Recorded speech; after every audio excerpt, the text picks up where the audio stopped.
A very warm welcome to the students of Class 7. Today we are back again in the English language classroom or the grammar classroom, and like previous times, today also we are going to do a recapitulation lesson of a previously learnt concept. So previously we had learnt about nouns. In the last video we had talked about nouns. Today I am going to recapitulate the concept of pronouns. Okay, so as we've already learnt about nouns, I know that we remember noun is a naming word.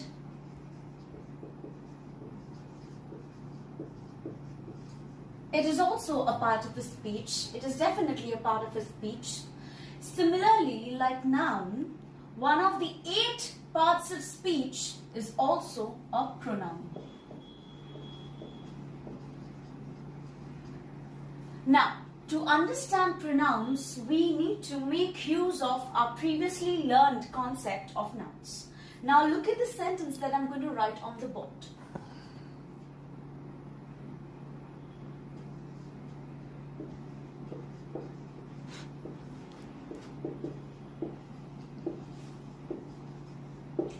Now here we have a subject who is a noun, Shreya. So Shreya is a girl, of course. Let us know something more about Shreya.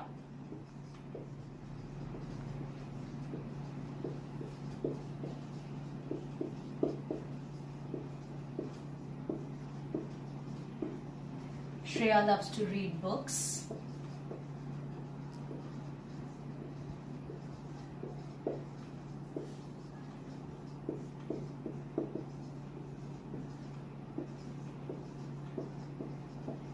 Shreya goes for piano classes.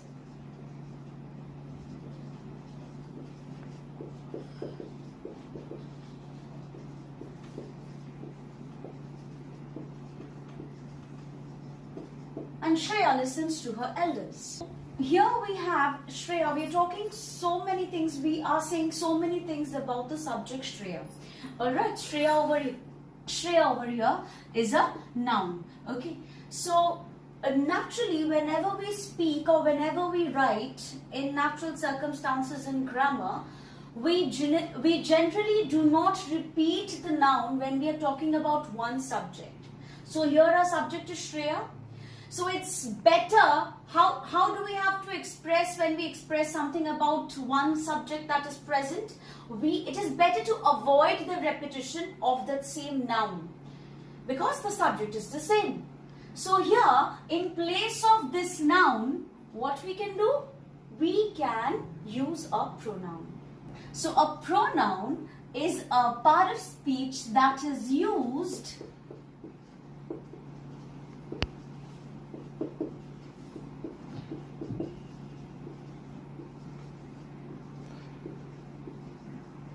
instead of a noun.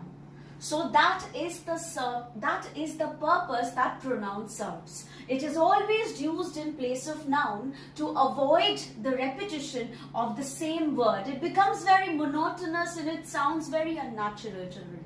So whenever we have to talk about one subject, we always use a pronoun instead of a noun. So here Shreya is a girl.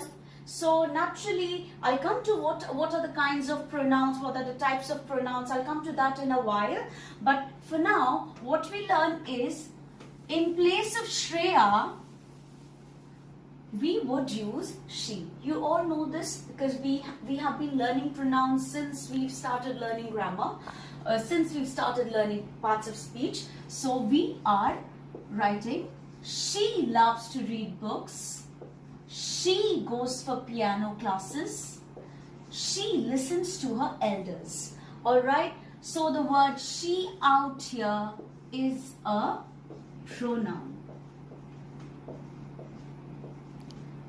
Whereas this is a noun, specifically a proper noun, and she out here is a pronoun. Okay, so we know what is the pronoun and what is the noun right now, the difference between them.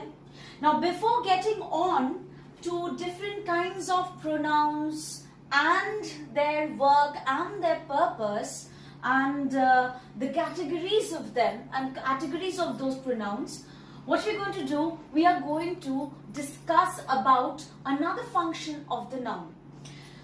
So children, in a proper sentence, let's take this for example. She loves to read books. Alright, over here, okay, this sentence out. Let me rub out the rest.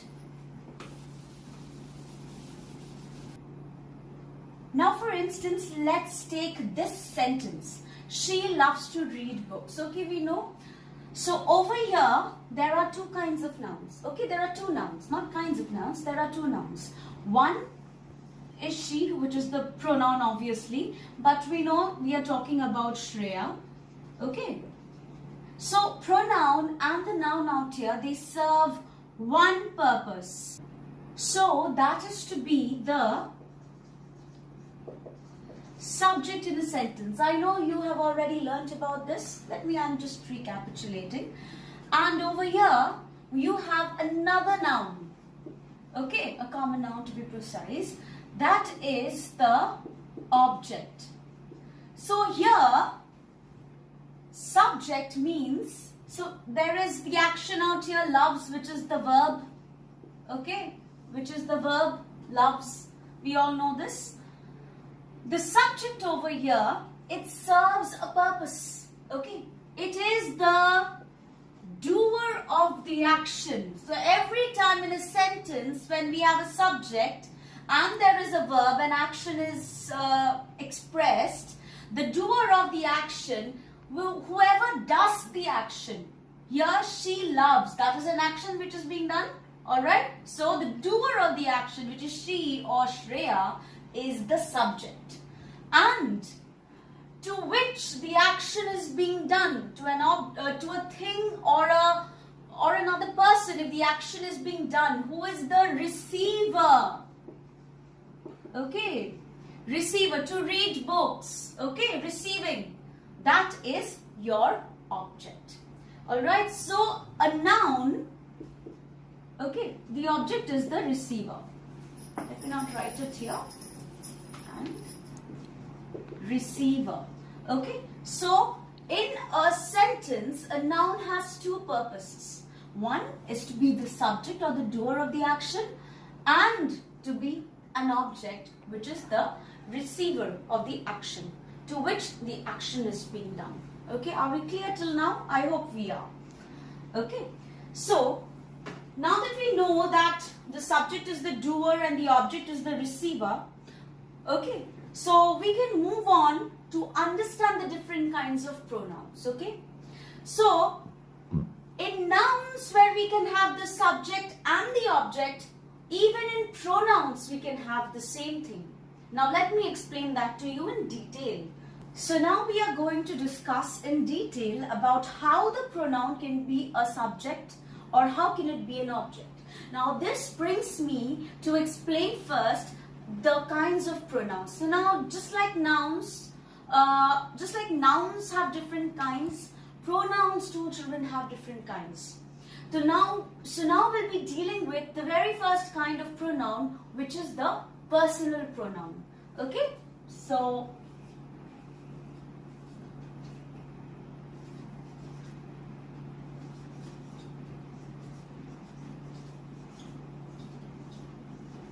the very first kind of pronoun that we will get to understand is the personal pronoun. Okay? Now, so with the help of a table, I'll be making you understand the different kinds of personal pronouns. So, the personal pronoun generally means that pronouns that are used in case of persons. Okay? Pronouns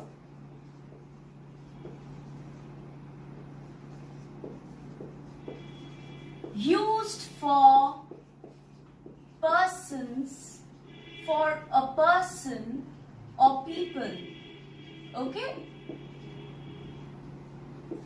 or a thing, preferably living, is a personal pronoun. Okay, so to understand, there are three kinds of persons that we have to deal with while learning about personal pronouns. Now these pronouns can be in three persons. Okay, so we have the first person, we have the second person,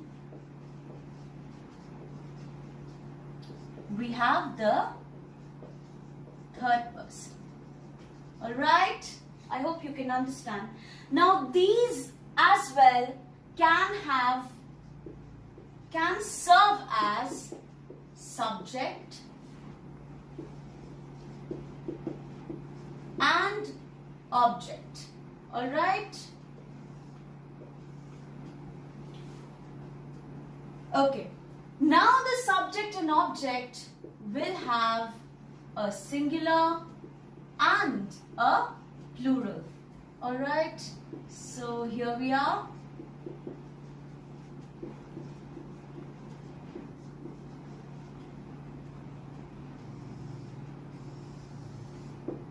Okay, do not mind me for the lines. It's better that we understand it this way though. Okay, so first person, second person, third person. Alright, these are the kinds of personal pronouns. Now, the first person, second person and the third person, all these pronouns that come under this category serve as a subject and object. The subject has a singular, it also has a plural. So let me write it in a better way for you to understand. Here we have the subject, here the object, here's the singular plural, both have the singular plurals, okay? So now, in the first person, as a subject, the singular will be I, alright? Singular will be I. So when you have to talk about yourself, I am, alright? So I. Next we have for plural, similarly we, more than I, we know this I, so I and we.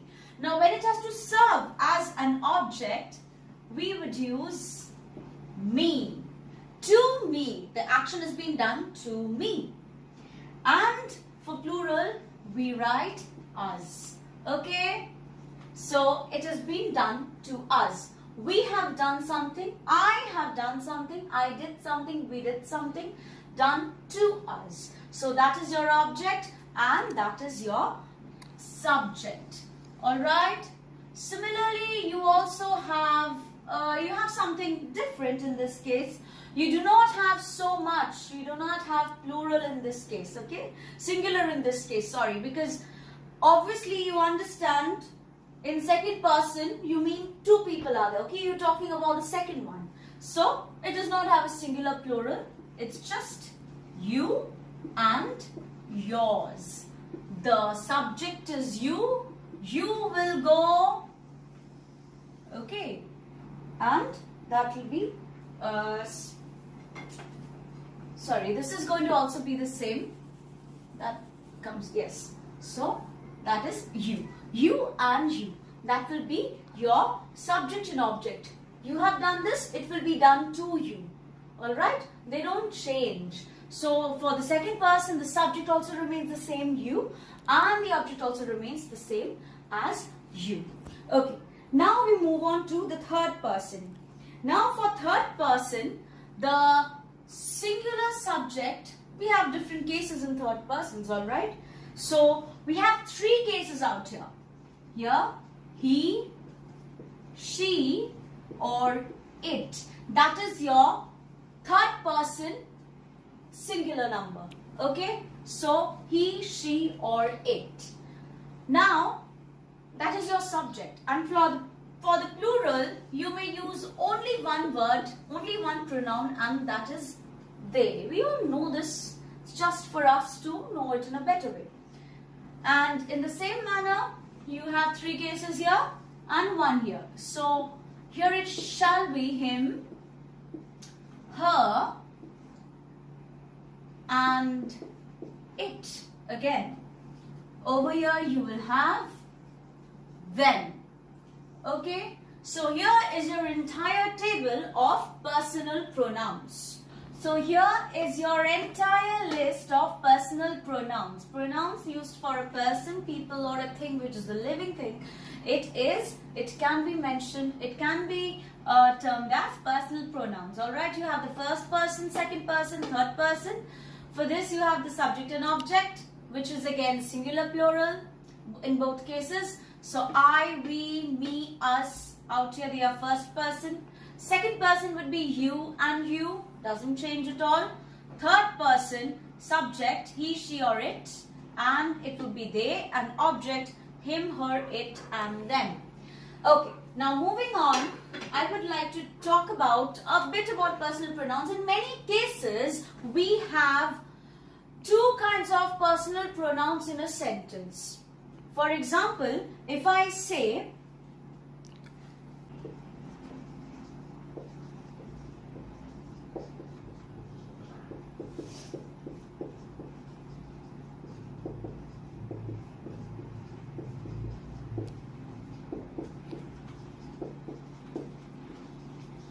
so now children, let me clarify this to you. I over here will be used and not me. If you write me over here, it will be a big zero because me is the object.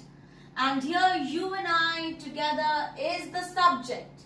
So no writing me when the first person is in the subjective case, alright? So you and I will participate in the show.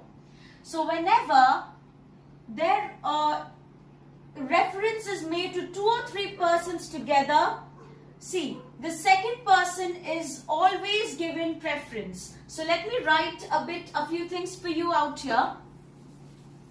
In cases like this, what happens?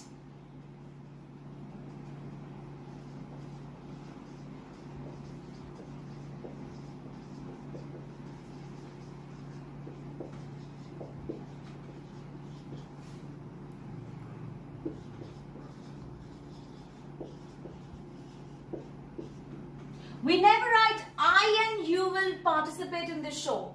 Whenever two or three persons together is given the reference, the preference is always given to the second person. So that is why we write you first and then I. Second person gets the first preference and I, which is the first person, gets the second preference. Okay, so over here second person between the first person and second person gets the preference. So okay, so preference. Alright, I'll give you the cases out here. In the second one, in the second point, we have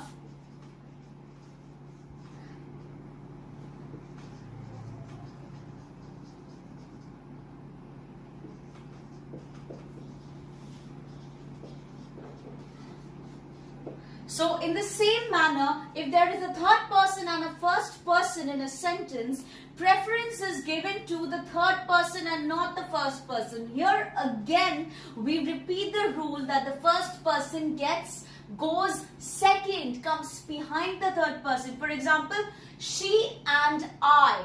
Alright? She and I will go together to perform in the show.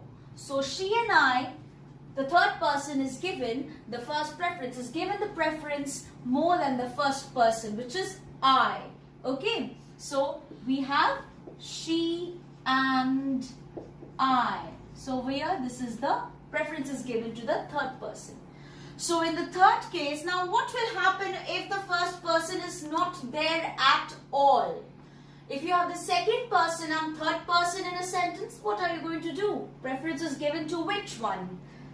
This is what we have.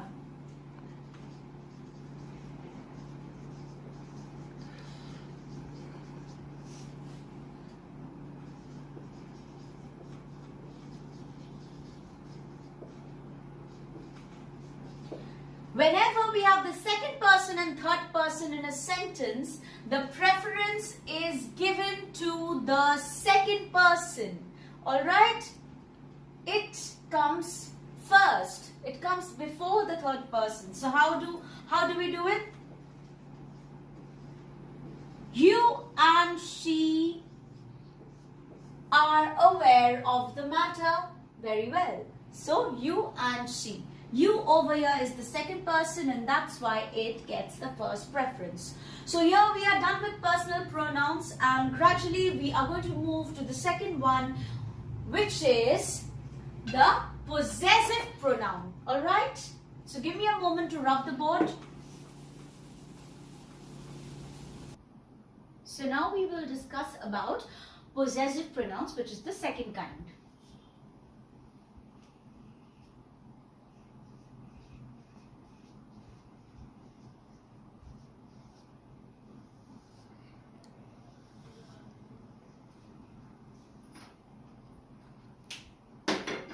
So very clearly, possessive pronouns, as the name suggests, it definitely shows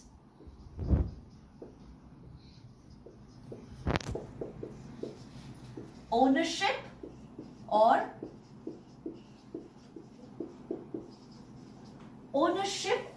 possession. Okay, so in this case also they replace the noun. Okay, so they show ownership or possession, and they also replace the noun. Okay, so here let's see, I'll give you an example of this.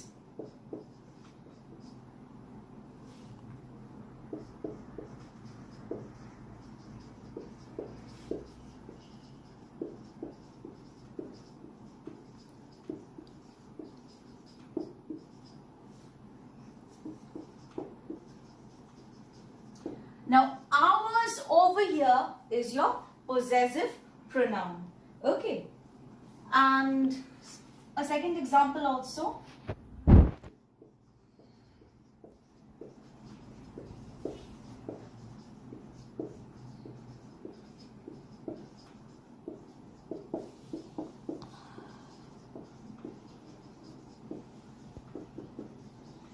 Those are your presents, these are mine. Mine over here is your possessive pronoun. Okay, in the same manner, yours, theirs, his, hers, its. Okay, these all come under possessive pronouns. Okay, so these all are possessive pronouns. Now you might feel that there is a discrepancy. You might say, ma'am, there is your over here. Here, your is not a possessive pronoun. It is a possessive adjective. Why you know? Because adjectives describe. Adjectives always describe the noun. So over here, it is used before the noun presence. Okay. So your presents, it describes whose presents are these, under whose ownership are the presents there. Okay, it's not a replacement of any noun. A replacement of a noun is a pronoun, which we are doing over here. Alright, we are replacing ours, mine. Okay, but here it is not a replacement, it's a description of the noun. So therefore it is a possessive adjective. And it will not have the S as it is over here in case of the possessive pronouns. Okay, so this is the difference between a possessive pronoun and possessive adjective.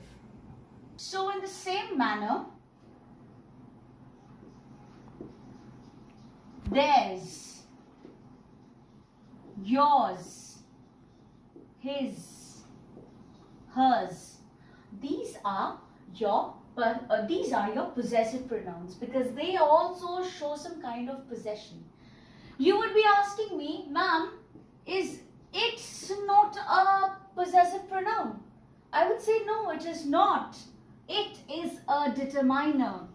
Alright. It determines something. There is no pronoun as its. So we are not going to take this into consideration.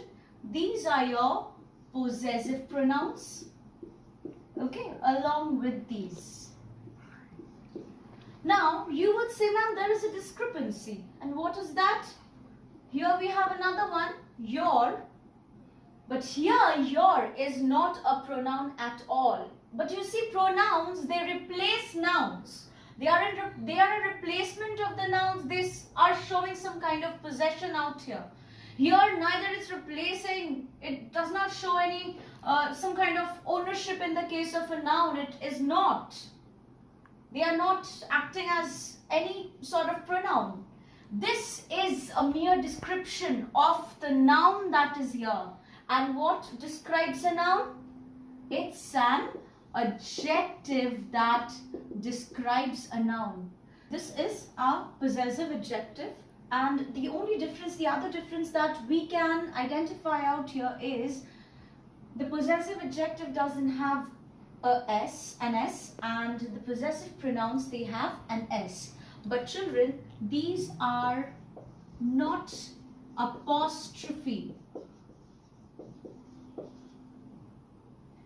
Not apostrophe, not an apostrophe S, alright? A normal S, that's it. So this is your entire possessive pronoun. Now we would like to move on to the next set of, or the next kind of pronoun, which is the reflexive pronoun. Okay, now we shall talk about reflexive pronouns.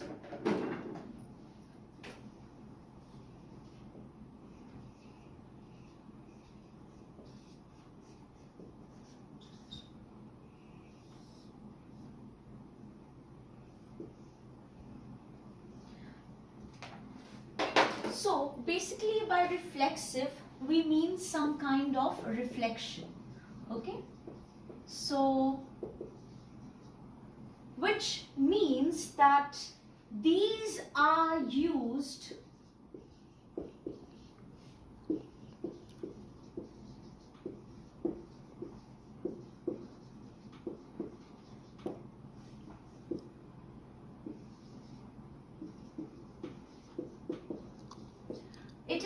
to refer back to the subject.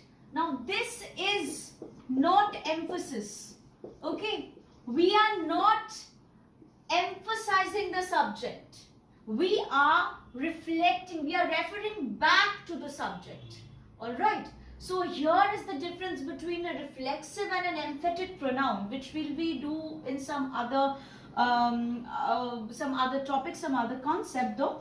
So here you have the reflexive pronoun. These are used to refer back to the subject. For example, we have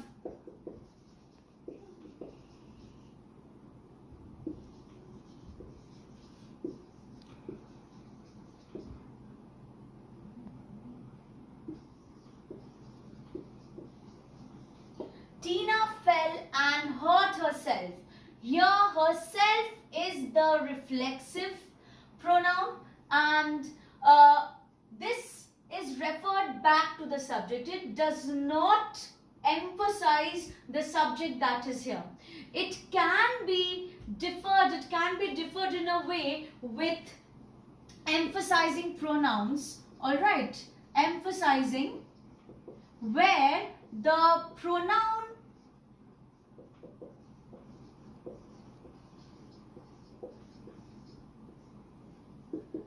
is written after the subject itself. Tina herself, it is emphasizing a work that the subject is doing. But over here, the verb comes in between. You have to remember, the verb comes in between the subject and the pronoun over here. So reflexive pronoun is identified in this manner, that the verb comes in between and it is referred back to the subject. It is not placed just after the subject or the noun. So this is your reflexive pronoun. This is your emphasizing pronoun. Now, when reflexive pronouns, in other ways you can say reflexive pronouns when used to emphasize the subject are known as emphasizing pronouns. Okay? So reflexive pronouns used for emphasizing the subject is known as the emphasizing pronoun. So it's kind of a part of the reflexive pronoun itself. Alright? For example, similarly like the Tina sentence out here, I myself did it. I did it all by myself. Okay? So this is your emphasizing pronoun and that is your reflexive pronoun. I hope this is made clear to you, children. Now, there is also a kind of a table for this and I will use the space to explain. For example, here I'm going to just tell you how do the personal pronouns are made into reflexive pronouns. Okay? So here you have the personal and reflexive. The I becomes myself. Okay? We becomes ourselves. It won't be ourself, it will be ourselves because it's plural, right? You, it is yourself, singular. Yourselves, plural. Okay? Next, we have he. I'll just write them first. She, it, and they. He becomes himself.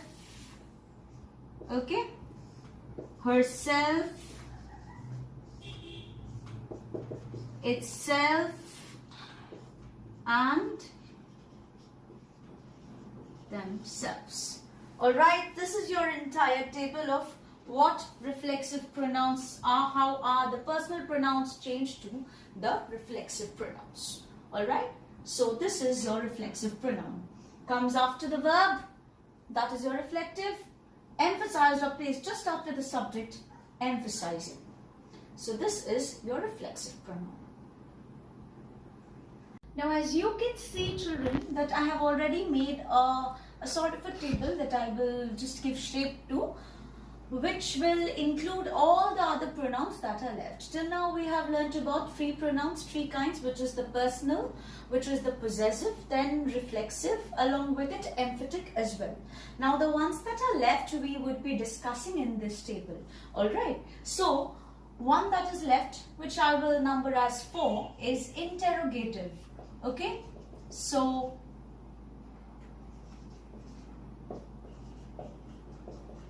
interrogative pronoun, what is its usage? What is it made for? To ask questions.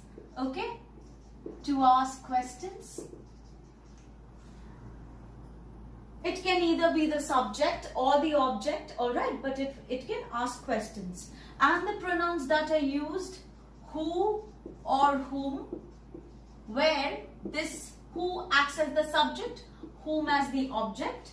Alright, then you have whose, then you have which, okay, then you have what. So these are the interrogative pronouns. For example, you can ask, what do you do in your spare time? What?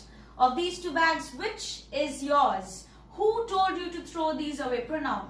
Who. So it is only who, which, what. You don't have how, you don't have when, you don't have where. You don't have these, alright? You will only have who, whom, whose, which, what. Remember, these are pronouns used in place of nouns. So it will replace either things or persons or names, alright? So who or whom as the subject object, whose, which and what. Alright? Next we move on to the next set, which is your relative, and number it is 5, relative pronoun. Okay, now what is its purpose? Its purpose is to relate something, to refer to something mentioned earlier. Okay, mention something earlier in the sentence. Okay, in the sentence and also used to join two sentences. Okay, so refer something in that is mentioned earlier in the sentence and used to join two sentences. Again, it is repeated either who, whom. Now it does not have the subject object because it is used to join the sentence. Who or whom. Okay, whose, which, and that. You don't have what now, it's that. For example, what was the name of the person whom we met at the metro station today? The house that was advertised is already sold. Remember, we had used them beforehand also when we did in class 6. Okay, so who, whom, whose, which, that. It is used to refer to something. The house that, it is referring to the house in the sentence. Okay, then it is being talked about. So that is it, and it's joining two sentences. Okay, so for example, we have two sentences over here, two ideas. The house advertised, it is already sold. So these are two sets of sentences. When we have to join them, we are using a relative pronoun. If we are relating, so relative. Okay, the next one, number 6, would be demonstrative. It obviously demonstrates something. So demonstrative. Okay, point out and identify. Okay, so point out and identify something. Specific nouns. So that, this, these, that, those. Alright. For example, we have two lists. So I will check this one, you check that. I like the photographs. These are nice. These are very nice. Okay. So that is your demonstrative. Now, next one we move to distributive. Okay. Distributive. Understand very specifically. Denotes persons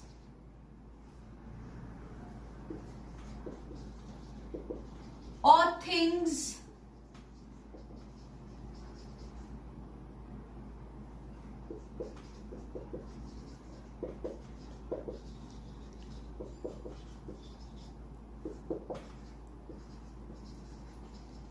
it will denote persons or things either individually or in a group.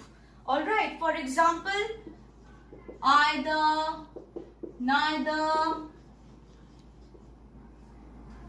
each, when in a group. Okay, these are in pairs, so this would be in pairs, and these each when in a group. For example, either of you could go to receive Mrs. Button at this. Either means between two people. Neither, not, which is a negative, between two people. Each one of them, it's you're talking about someone from the group, individually from the group. So each one of them is excited about this project. So in a group or pair. Okay, so this is your distributive. And then you have last one, indefinite. Okay, indefinite pronoun. And what does it, what is its usage, children? To refer to a person or thing in a general way, not specific like this. Distributive and indefinite are the opposites. This is specifically referring to one person in a group, and here in a general way. For example, it might have many, someone, somebody. See, no specific identification is given. Anyone, anybody, okay, everybody, everything, and so on and so forth. Alright, so these are your other kinds of pronouns. So here you have someone, somebody, anyone, anybody, everybody, everything. one, all, some, few, many, none, anything, anyone. So that is your indefinite pronoun. Alright, so here we have the interrogative, which is to ask question. Who for subject, whom for object. Then the pronouns are whose, which, what. You have relative, which is used to refer to something mentioned earlier in the sentence itself and join the sentence.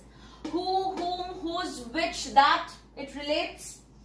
Next is demonstrative. It points out and identifies this, that, these, those. Distributive denotes persons or things referred to individually in a pair or in a group. Either for pair, each for the group. Okay, so that's it. The next one, indefinite. To refer to a person or thing in a general way. So these can be many. Someone, somebody, anyone, anybody, everybody, everything, one, all. Alright, many, none. So very, very indefinite. So that's why it is indefinite pronoun.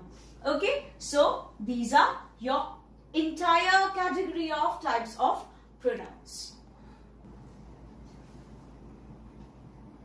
There are three kinds of indefinite pronouns that only refer to countable nouns. Okay, so we are taking this in detail a bit.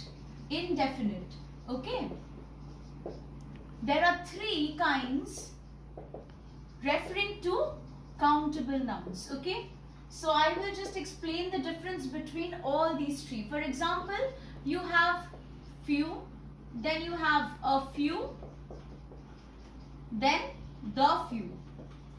These are all indefinite. Okay, now they might look the same, but the purpose is completely different. Why we use them, when do we use them, it's completely different. Now this few denotes insignificant number. Okay, it denotes an insignificant number. Alright, it means hardly any. Okay, hardly anything is left. So that is the meaning. Few of our books are new, which means hardly any of our books are new. All might be, all are almost old. So it's hardly new. Few of our books are new. So very insignificant. Nobody knows the correct number. So that's it. A few refers to a small number. Okay.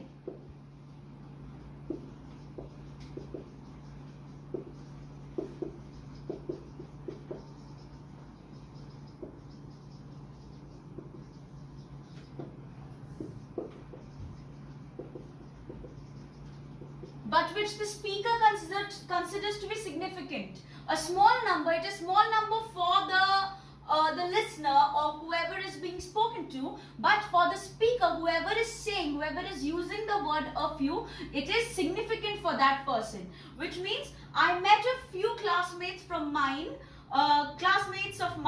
few of my classmates from last year. So to the speaker, it's very significant. So that's why he uses few. So it attaches some importance to it. So that's why a few. Okay, and the few means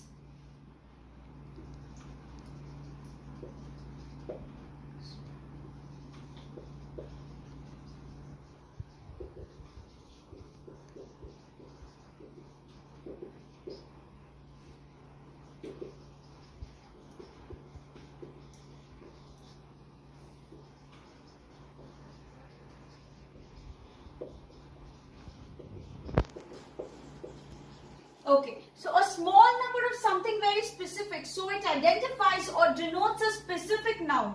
The largest portion of a country's wealth belongs to the few who are very rich, to the few. They are something specific, but how small they be, the few children that were there in the class during the day of the strike was enough to deliver for the teaching learning session. Alright, so that's it in that manner. Small number of something very specific. It identifies or denotes a specific noun.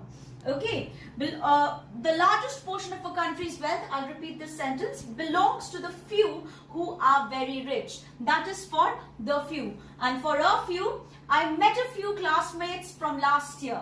Significant to the speaker. And for few few of her books are new, which means hardly any of them were new. So this sums up your entire chapter or the entire concept or the recapitulation of pronouns. Recap of pronouns. Now with this, we have completed the concept. I have also attached a PDF assignment to the video. I would request you to go through the video as much as you can, and also you can log into Delta Step for a hand-holding session of the lesson that has been done, or you can recapitulate the lesson according to however you feel in Delta Step, and also you can do the assignments that have been attached. We are going to discuss them in detail in our next Zoom classroom. Thank you, children.